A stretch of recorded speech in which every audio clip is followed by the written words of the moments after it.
ദൈവത്തിന് സ്തുതി. പ്രിയമുള്ളവരെ, നിങ്ങൾ കേൾക്കുന്നത് നമ്മുടെ ദിവ്യനാഥ വൈദികരോട് സംസാരിക്കുന്നു എന്ന മരിയൻ സന്ദേശത്തിൻ്റെ ഗ്രന്ഥത്തിൻ്റെ വായനയാണ്.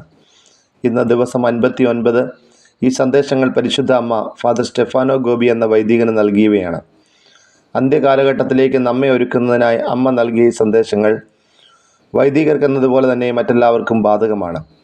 പരിശുദ്ധ അമ്മയുടെ ഈ സന്ദേശങ്ങൾ നിങ്ങൾക്ക് തുടർന്ന് ലഭിക്കണമെങ്കിൽ ദയവായി ഈ പേജ് സബ്സ്ക്രൈബ് ചെയ്യുക. അമ്മയുടെ ഈ സന്ദേശങ്ങൾ ഷെയർ ചെയ്ത് നമുക്കും സുവിശേഷവൽക്കരണ ദൗത്യത്തിൽ പങ്കാളികളാകാം. നിങ്ങളുടെ നിർദ്ദേശങ്ങളും അഭിപ്രായങ്ങളും ദയവായി കമൻറ്റ് ചെയ്യുക. ഞാൻ നിങ്ങൾക്ക് വേണ്ടി പ്രാർത്ഥിക്കുന്നു. നമുക്ക് വായനയിലേക്ക് പ്രവേശിക്കാം. Day 59, March 25, 1982, 243. യേശുവിൻ്റെ സുവിശേഷത്തിന് ഉവ്വ്. സ്നേഹസുതരെ, വചനത്തിൻ്റെ ദൈവസുതൻ ചിരപ്രതീക്ഷിതമായ മിശിഹായുടെ മാതാവാൽ ഞാൻ തിരഞ്ഞെടുക്കപ്പെട്ടു എന്ന് ഗബ്രിയേൽ മാലാഖ എന്നെ അറിയിച്ച സമയം, എൻ്റെ ജീവിതത്തിൽ അനിർവചനീയമായ ആ നിമിഷം നിങ്ങളെൻ്റെ സമീപത്തായിരിക്കണമെന്ന് ഞാൻ അഭിലഷിച്ചു. ആ നിമിഷത്തിൽ നിങ്ങളുടെ സ്വർഗീയ മാതാവ് അനുഭവിച്ചത് അതിനെപ്പറ്റി നിങ്ങൾ ഗ്രഹിച്ചു വെച്ചതുമായി താരതമ്യം ചെയ്യുമ്പോൾ വെറും ശൂന്യമാണ്. ലൂക്കായുടെ സുവിശേഷത്തിൽ പ്രസ്താവിച്ചിരിക്കുന്നത് യഥാർത്ഥത്തിൽ സംഭവിച്ചതിൻ്റെ ഒരു ഭാഗമാണ്. സത്യമായൊരു റിപ്പോർട്ടാണ്, അല്ലാതെ ഒരു കെട്ടുകഥയോ സാഹിത്യരൂപമോ അല്ല. മുഖ്യദൂതൻ വാസ്തവത്തിൽ എൻ്റെ പക്കൽ വന്നു. സൂര്യനെ അതിശയിപ്പിക്കുന്ന അദ്ദേഹത്തിൻ്റെ പ്രഭാപൂരം കൊണ്ട് നസ്രത്തിലെ കൊച്ചു വീട് നിറഞ്ഞു. എൻ്റെ കണ്ണുകൾ അത് കണ്ടു, എൻ്റെ ചെവികൾ അദ്ദേഹത്തിൻ്റെ മൃദുലസ്തരം കേട്ടു. ഞങ്ങൾ തമ്മിൽ ഒരു യഥാർത്ഥ സംഭാഷണം നടന്നു. എൻ്റെ ചോദ്യങ്ങൾക്ക് അദ്ദേഹം മറുപടി നൽകി. എൻ്റെ ആന്തരിക വിചാരങ്ങൾക്ക് പ്രശാന്തവും ആശ്വാസദായകവുമായ വിശദീകരണങ്ങൾ അദ്ദേഹം നൽകി. മാലാഖ നൽകിയ വിലയേറിയ സഹായത്താലാണ് ഞാൻ എൻ്റെ മനസ്സ് പിതാവിൻ്റെ കർമ്മപദ്ധതി ഗ്രഹിക്കുന്നതിന് തുറന്നു കൊടുത്തതും എൻ്റെ ഹൃദയം വചനത്തെ സ്വീകരിക്കുന്നതിന് അനാവരണം ചെയ്തതും. പരിശുദ്ധാത്മാവിൻ്റെ പ്രിയ മണവാട്ടിയായി തീർന്ന എൻ്റെ ജീവിതം അവിടത്തേക്ക് പൂർണ്ണമായി ഐക്യപ്പെട്ടതും. മുഖ്യദൂതനത്രേ എൻ്റെ ഉവ്വ് സ്വീകരിക്കുകയും ഏറ്റവും പരിശുദ്ധ ത്രിത്വത്തിൻ്റെ മഹത്വീകരണത്തിനും മാലാഖമാരുടെ സൈന്യങ്ങളുടെ ഉപരി സന്തോഷത്തിനുമായി സ്വർഗീയ ബലിപീഠത്തിൽ വെച്ചതും. ആ നിമിഷത്തിൽ തന്നെ ഞാൻ മാലാഖമാരുടെ നാഥയും രാജ്ഞിയുമായി. പ്രിയപ്പെട്ട പുത്രന്മാരെ, പിതാവിൻ്റെ തിരുച്ചിത്തത്തിനോടുള്ള നിങ്ങളുടെ ഉവ്വ് ഇന്ന് പ്രഖ്യാപിക്കുക. പുത്രൻ്റെ സുവിശേഷത്തോടുള്ള ഉവ്വും പരിശുദ്ധാത്മാവിൻ്റെ സ്നേഹത്തോടുള്ള ഉവ്വും ഇന്ന് തന്നെ പ്രഖ്യാപിക്കുക. ഇക്കാലത്ത് പിതാവിൻ്റെ ചിത്തം നിറവേറ്റപ്പെടുന്നില്ല, പരിശുദ്ധാത്മാവിൻ്റെ പ്രവർത്തനത്തെ വിഘാതപ്പെടുത്തുന്നു. ഇതിനു കാരണം യേശുവിൻ്റെ സുവിശേഷം സ്വീകരിക്കപ്പെടുന്നില്ലെന്നത്രേ. സുവിശേഷത്തിന് മിക്കപ്പോഴും പ്രകൃത്യാതീതമായ എന്തെങ്കിലും ഇടപെടലിനെ അകറ്റി നിർത്തിവെക്കുന്നതിനും മാനുഷികമായ വ്യാഖ്യാനം കൊടുക്കുന്നതിനുമുള്ള പ്രവണത കണ്ടുവരുന്നു. സുവിശേഷത്തിൽ രേഖപ്പെടുത്തിയിരിക്കുന്ന പല സംഭവങ്ങളും കെട്ടുകഥകളോ സാഹിത്യരൂപങ്ങളോ ആയി വിശദീകരിക്കപ്പെടുന്നു. ദൈവത്തിൻ്റെ മഹാരഹസ്യത്തിന് ഇത്ര അർത്ഥശൂന്യവും നിന്ദ്യവുമായ വ്യാഖ്യാനം ഇതുവരെ നൽകപ്പെട്ടിട്ടില്ല. തൽഫലമായി പലരുടെയും വിശ്വാസം അണഞ്ഞു പോവുകയും ഗുരുതരമായ പാഷണ്ഡതകൾ സഭ മുഴുവനിലും പടർന്നു പിടിക്കുകയും ചെയ്യുന്നു. യേശുവിൻ്റെ സുവിശേഷത്തിൽ പറഞ്ഞിട്ടുള്ളതെല്ലാം പൂർണ്ണസമ്മതം നൽകിയാലല്ലാതെ സത്യവിശ്വാസത്തിൽ നിലനിൽക്കുവാൻ നിങ്ങൾക്ക് സാധിക്കില്ല. അക്ഷരാർത്ഥത്തിൽ അത് പ്രഖ്യാപിക്കുക, അക്ഷരാർത്ഥത്തിൽ അത് ജീവിക്കുക, ജീവിക്കുന്ന സുവിശേഷങ്ങളായിത്തീരുക. അപ്പോൾ പിതാവിൻ്റെ കർമ്മപദ്ധതി പൂർത്തീകരിക്കപ്പെടും. പരിശുദ്ധാത്മാവിൻ്റെ സ്നേഹാഗ്നി ഈ ലോകത്തെ ശുദ്ധീകരിക്കുകയും ചെയ്യും.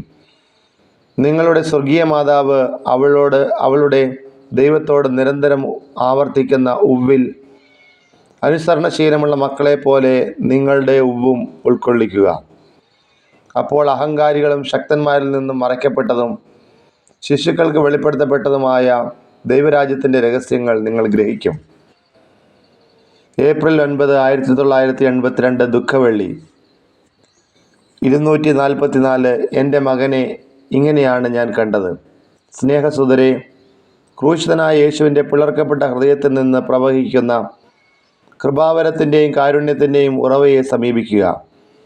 മരണവേദനയുടെ വേദനാത്മകവും അമൂല്യവുമായ മണിക്കൂറുകളിലൂടെ നമുക്കൊന്നിച്ച് ജീവിക്കുന്നതിന് ഇന്നേ ദിവസം എന്നോടുകൂടെ കാൽവരിയിലേക്ക് വരിക. ഏറ്റവും വിഷമിച്ച് ഗാഗുൽത്തായുടെ മുകളിലെത്തിയ ശേഷം ഉച്ചസമയത്ത് അവൻ കുരിശിൽ തറയ്ക്കപ്പെട്ടു. അവൻ്റെ ശരീരം വേദനയാൽ ഞെരിയുന്നു. ചാട്ടിയടി അവൻ്റെ ശരീരത്തിലെ രക്തമൊലിക്കുന്ന മുറിവുകൾ കൊണ്ട് പൊതിയുന്നു. ശിരസിൽ വെച്ചിരിക്കുന്ന മുൾമുടി ധാരാളം രക്തനദികൾ തന്നെ നിർമ്മിക്കുന്നു. അതിൽ നിന്ന് രക്തം ധാരധാരയായി ഒഴുകുകയും അവൻ്റെ മുഖം വിരൂപമാവുകയും ചെയ്യുന്നു. നന്ദിഹീനതയുടെ മഹാഭാരത്താൽ അവൻ്റെ ശരീരം വികാരസാഗരമാകുന്നു. സജീവവും തുളഞ്ഞു കയറുന്നതുമായ അവൻ്റെ കണ്ണുകൾ ഇപ്പോൾ വഞ്ചനയുടെയും പരിത്യക്തതയുടെയും ആവരണത്താൽ കരിവാളിക്കപ്പെട്ടിരിക്കുന്നു. ദുഃഖവെള്ളിയാഴ്ച കാൽവരിയിലേക്കുള്ള വഴിമധ്യേ എൻ്റെ പുത്രനെ ഞാൻ കണ്ടത് ഇപ്രകാരമാണ്. ജോൺ കുരിശിൻ്റെ കീഴിൽ എന്നോട് കൂടെയുണ്ട്. എൻ്റെ തിരുസുതൻ്റെ ഘോരമായ മരണവേദനയുടെ മണിക്കൂർ ഞങ്ങൾ ഇരുവരും ഒരുമിച്ച് അനുഭവിക്കുന്നു. അവൻ്റെ കൈകളും കാലുകളും ആണികളാൽ തറയ്ക്കപ്പെടുന്നതും അവൻ്റെ ശരീരം വേദനയാൽ പൊളയുന്നതും ഞാൻ കാണുന്നു. കുരിശ് ഭൂമിയിൽ നാട്ടുന്നതിൻ്റെ ശബ്ദം ഞാൻ കേൾക്കുന്നു. അതോടുകൂടി അവൻ്റെ വേദന അസഹ്യമാകുന്നു. അവൻ്റെ ദുരവസ്ഥയുടെ രോദനങ്ങൾ കേൾക്കപ്പെടുന്നു. അവൻ്റെ നിശബ്ദ പ്രാർത്ഥനയും സ്വർഗത്തിലേക്കുള്ള ഉച്ചത്തിലുള്ള നിലവിളിയും ശ്രദ്ധിക്കപ്പെടുന്നു. അവസാനമായി സ്പന്ദിക്കുന്ന അവൻ്റെ ഹൃദയത്തിൻ്റെ തുടിപ്പും നടക്കുന്നു. ഓ സ്നേഹമുള്ളവരെ, എന്നോടുകൂടെ നിങ്ങളുടെ സഹോദരൻ യോഹന്നാനോടുകൂടിയും കുരിശിൻ്റെ ചുവട്ടിൽ ജീവിക്കുക. എല്ലാവരോടുമുള്ള സ്നേഹത്തെ പ്രതിയും എല്ലാവരുടെയും രക്ഷയ്ക്ക് വേണ്ടിയുമാണ് എൻ്റെ സുതൻ തൂങ്ങി നിൽക്കുകയും മരണവേദന അനുഭവിക്കുകയും മരിക്കുകയും ചെയ്യുന്നത്.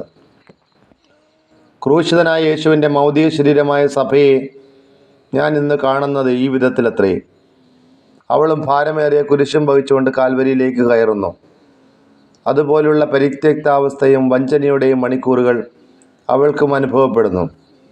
പാപമേൽപ്പിക്കുന്ന അടികളാൽ അവളുടെ ശരീരവും ഉത്കട വേദന അനുഭവിക്കുന്നു. ദൈവനിന്ദന കൃത്യങ്ങൾ അവളുടെ ശരീരത്തിൽ ആഴമേറിയ മുറിവുകൾ ഉളവാക്കുന്നു. എന്നിട്ടും നഷ്ടപ്പെട്ടു പോയ ഈ മനുഷ്യവർഗത്തെ സഭ മാതൃസഹജവും കരുണാർദ്രവുമായ കണ്ണുകളോടെ നോക്കുകയും അതിൻ്റെ ക്രൂശിക്കലും വേദനയുമായി ഗോൽഗോഥായുടെ മുകളിലേക്ക് തൻ്റെ യാത്ര വിശ്വാസത്തോടെ നടത്തുകയും ചെയ്യുന്നു.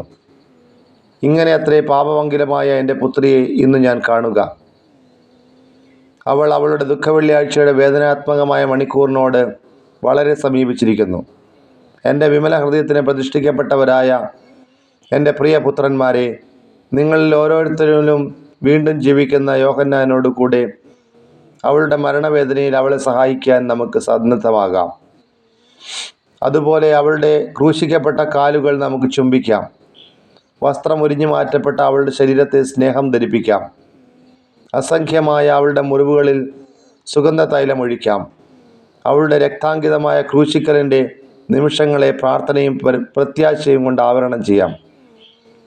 അവളുടെ സുനിശ്ചിതമായ ഉറപ്പിലേക്കുള്ള പ്രത്യാശയോടെ പരിശുദ്ധാത്മാവിൻ്റെ പ്രവർത്തനത്താൽ അവൾ പൂർണ്ണമായി നവീകരിക്കപ്പെടുകയും വിസ്മയകരമായ തേജസ് അവൾക്ക് സിദ്ധിക്കുകയും ചെയ്യും. അവൾക്കും പീഡാസഹനത്തിൻ്റെ ദുഃഖവെള്ളിയെ തുടർന്ന് സന്തോഷകരമായ ഉയർപ്പും കൃപാവരത്തിൻ്റെ ജീവൻ്റെ പുതിയ പന്തക്കോസ്തയും ഉദയം ചെയ്യുകയും ചെയ്യും.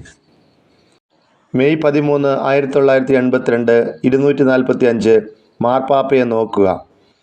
എൻ്റെ പ്രിയ സുതരിൽ പ്രഥമനായ ജോൺ പോൾ രണ്ടാമന് ഇന്ന് സ്നേഹത്തിൻ്റെയും പ്രാർത്ഥനയുടെയും തീർത്ഥയാത്രയായി ഞാൻ പ്രത്യക്ഷപ്പെട്ട അതേ സ്ഥലത്ത് എൻ്റെ സ്വരൂപത്തിൻ്റെ മുമ്പിൽ വന്നിരിക്കുകയാണ്.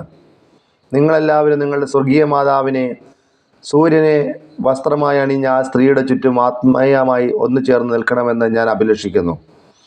മാർപ്പാപ്പയെ നോക്കുക. അദ്ദേഹം പ്രാർത്ഥനയുടെ മാതൃക. അദ്ദേഹത്തിൻ്റെ ജീവിതം അത് മുഴുവൻ എൻ്റേതാണ്. നിരന്തരവും വിശ്വാസപൂർണവുമായ പ്രാർത്ഥനയുടെ ചൈതന്യത്തിൽ ഞാൻ വാർത്തെടുത്തതാണ്. അദ്ദേഹത്തിൻ്റെ സ്വന്തം സ്വരം സ്വർഗത്തെ തുളച്ചു കയറുന്നു. അത് എൻ്റെ മാതൃമാധ്യസ്ഥതയോട് യോജിച്ചുകൊണ്ട് നഷ്ടപ്പെട്ടു പോയ മനുഷ്യവർഗത്തിൻ്റെ മേൽ വർഷം ഇന്ന് നടത്തിക്കൊണ്ടിരിക്കുന്നു. നിങ്ങളും മാർപ്പാപ്പയോട് ചേർന്ന് പ്രാർത്ഥനയുടെ ബലവത്തായ ഒരു ബലി കെട്ടിപ്പടുക്കണം. പാപികളുടെ മാനസാന്തരത്തിനും വഴിതെറ്റി അലയുന്ന അനേകം മക്കളെ ദൈവത്തിലേക്ക് തിരിച്ചു കൊണ്ടുവരുന്നതിനും ഭയാശങ്കകളാൽ വിഷമിച്ചിരിക്കുന്ന സഭയ്ക്ക് സമാധാനം ലഭിക്കുന്നതിനും തിരുസഭയ്ക്ക് മുഴുവനും യഥാർത്ഥവും ആന്തരികവുമായ ഒരു നവീകരണം സാധിക്കുന്നതിനും വേണ്ടി മാർപ്പാപ്പയോടുകൂടെ നമുക്ക് പ്രാർത്ഥിക്കാം. ജപമാല ഉപയോഗിച്ചുകൊണ്ട് കൂടെ പ്രാർത്ഥിക്കുക. ഇത് ആവശ്യപ്പെടാൻ കൂടിയാണല്ലോ ഞാനിവിടെ വന്നത്. തിരുസഭയുടെയും ലോകത്തിൻ്റെയും ഏറ്റവും ഗുരുതരമായ പ്രശ്നങ്ങൾ മാനുഷികമായ ഉപാധികളെല്ലാം പ്രയോഗിച്ചിട്ടും ഇതുവരെ പരിഹരിക്കാൻ സാധിച്ചില്ലെങ്കിൽ അത് സൂചിപ്പിക്കുന്നത് ഇനി നിങ്ങളുടെ എല്ലാ വിശ്വാസവും പ്രാർത്ഥനയുടെ ശക്തിയിൽ നിക്ഷേപിക്കണമെന്നത്രേ. അദ്ദേഹം വിശ്വസ്തതയുടെ മാതൃക കാണിച്ചു തരുന്നു. പത്രോസിൻ്റെ സിംഹാസനത്തിലേക്കുള്ള പിന്തുടർച്ചാവകാശം വഴി ലഭിച്ച അനുശാസനത്തോട് അദ്ദേഹം വിശ്വസ്തനാണ്. വാക്കിലൂടെയും ജീവിത സാക്ഷ്യത്തിലൂടെയും താൻ പ്രഘോഷിക്കുന്ന യേശുക്രിസ്തുവിനോട് അദ്ദേഹം വിശ്വസ്തനാണ്. ഈ വിധം അദ്ദേഹം സർവത്ര പരത്തുന്ന പ്രകാശം സുവിശേഷത്തിൻ്റെ അതേ പ്രകാശം തന്നെ അത്രേ. എൻ്റെ പുത്രൻ യേശുവിൻ്റെ ജീവിതത്തിന് സാക്ഷ്യം വഹിക്കുന്നതിലും അവൻ്റെ സുവിശേഷ സത്യം വ്യാപിപ്പിക്കുന്നതിലും അദ്ദേഹത്തോടു കൂടി നിങ്ങളെല്ലാവരും ഒന്നുചേരണം. മാർപ്പാപ്പ മിക്കപ്പോഴും വലിയ ശൂന്യതയിലും ഏകാന്തതയിലും നിമഗ്നനായിരിക്കുന്നു. അദ്ദേഹത്തിൻ്റെ വാക്കുകൾ ഒരു ദീർഘദർശിയുടെ വാക്കുകളാണ്. എന്നാൽ മിക്കപ്പോഴും വിശാലമായ മരുഭൂമിയിലാണ് അവ പതിക്കുക. നിങ്ങൾ അദ്ദേഹത്തിൻ്റെ വാക്കിൻ്റെ ശക്തമായ പ്രതിധ്വനി ആകണം. അത് കൂടുതൽ കൂടുതൽ പ്രചരിപ്പിക്കപ്പെടണം, ശ്രവിക്കപ്പെടണം, അതനുസരിച്ച് പ്രവർത്തിക്കണം. ഈ ദീപം വീണ്ടും കത്തിക്കപ്പെടുന്നത് പോലെ ഈ മഹാതേജസ്സിൻ്റെ സുരക്ഷിതമായ ഉണർവിൽ അദ്ദേഹത്തിൻ്റെ പിന്നാലെ നടക്കുവിൻ. എന്തെന്നാൽ വേഗത്തിൽ ലോകത്തിൻ്റെ മേലും സഭയുടെ മേലും അന്ധകാരം ഇനിയും വർദ്ധിക്കും. അദ്ദേഹം ധീരതയുടെ മാതൃക നൽകുന്നു. അദ്ദേഹം എല്ലായിടത്തും നിർഭയം മുന്നോട്ട് പോകുന്നു. സാർവത്രിക നായകൻ, എൻ്റെ പുത്രൻ യേശുവിൻ്റെ വികാരി എന്ന നിലയിൽ അദ്ദേഹത്തിൻ്റെ ഉത്കട സ്നേഹത്തിൽ നിന്ന് ഉത്ഭൂതമാകുന്ന ശക്തിയോടെ അദ്ദേഹം മുന്നോട്ട് പോകുന്നു. വിമർശനത്തെയോ പ്രതിബന്ധങ്ങളെയോ അദ്ദേഹം ഭയപ്പെടുന്നില്ല. ഭീഷണികളെയോ വധശ്രമത്തെയോ അദ്ദേഹം പിടിച്ചു നിർത്തുന്നില്ല. ഞാൻ നയിക്കുകയും പ്രതിരോധിക്കുകയും കൈക്ക് പിടിച്ച് നടത്തുകയും ചെയ്യുന്ന ഒരു വിശ്വസ്ത ശിശുവിനെ പോലെ ഞാൻ ചൂണ്ടിക്കാണിക്കുന്ന വഴികളിലൂടെ അദ്ദേഹം മുന്നോട്ട് പോകുന്നു. അങ്ങനെ ഓരോ ദിവസവും എല്ലാവരുടെയും നന്മയ്ക്കും രക്ഷയ്ക്കുമായി ഭാരമേറിയ കുരിശ് വഹിച്ചുകൊണ്ട് വേദനാപൂർണമായ കാൽവരിയിലേക്ക് അദ്ദേഹം കയറിപ്പോകുന്നു. ഇപ്പോൾ അദ്ദേഹം ഇവിടെ ജീവിക്കുന്ന വിശ്വാസത്തെപ്പറ്റി ഞാൻ മുൻകൂട്ടി പറഞ്ഞിട്ടുണ്ട്. ലോകത്തിൻ്റെ എല്ലാ ഭാഗത്തു നിന്നും എൻ്റെ വിമല ഹൃദയ സങ്കേതത്തിലേക്ക് ഞാൻ ശേഖരിക്കുന്ന പ്രിയ സുതരെ, അദ്ദേഹത്തോടുകൂടി സാദരം നിലകൊള്ളുക.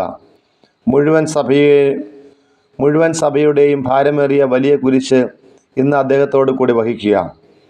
പിതാവിൻ്റെ കർമ്മപരിപാടി പൂർത്തിയാകുന്നതിന് ബലിയർപ്പിക്കപ്പെടുന്നതിനായി നിങ്ങളെ ഞാൻ ആഹ്വാനം ചെയ്യുന്നു. വിശ്വസ്തതയും പ്രത്യാശയും പുലർത്തുക. ധൈര്യവും ക്ഷമയും നിലനിർത്തുക. നീതിയുടെയും ദയയുടെയും മണിക്കൂർ തുടങ്ങിക്കഴിഞ്ഞു. ഈശോയുടെ ദിവ്യഹൃദയ സ്നേഹത്തിൻ്റെയും എൻ്റെ വിമല ഹൃദയത്തിൻ്റെയും വിജയത്തിൻ്റെ അത്ഭുത കൃത്യങ്ങൾ നിങ്ങൾ വേഗം കാണും. 1917 മെയ് മാസം 13 കോവാദ ഈറയിൽ ഞാൻ സ്വർഗത്തിൽ നിന്ന് പ്രത്യക്ഷപ്പെട്ടു. എന്നെ തന്നെ വെളിപ്പെടുത്തുന്നതിന് എൻ്റെ പ്രിയ സുതരിൽ പ്രഥമനായ മാർപ്പാപ്പയോടൊത്ത് നിങ്ങളോടുകൂടെ നടക്കുന്നതിന് ഞാൻ പ്രത്യക്ഷപ്പെട്ടു.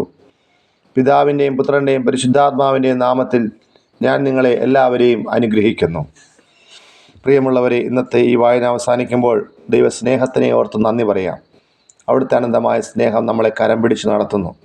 കൃതജ്ഞതാ ബലി അവിടത്തേക്ക് മാത്രം അർപ്പിക്കപ്പെടട്ടെ.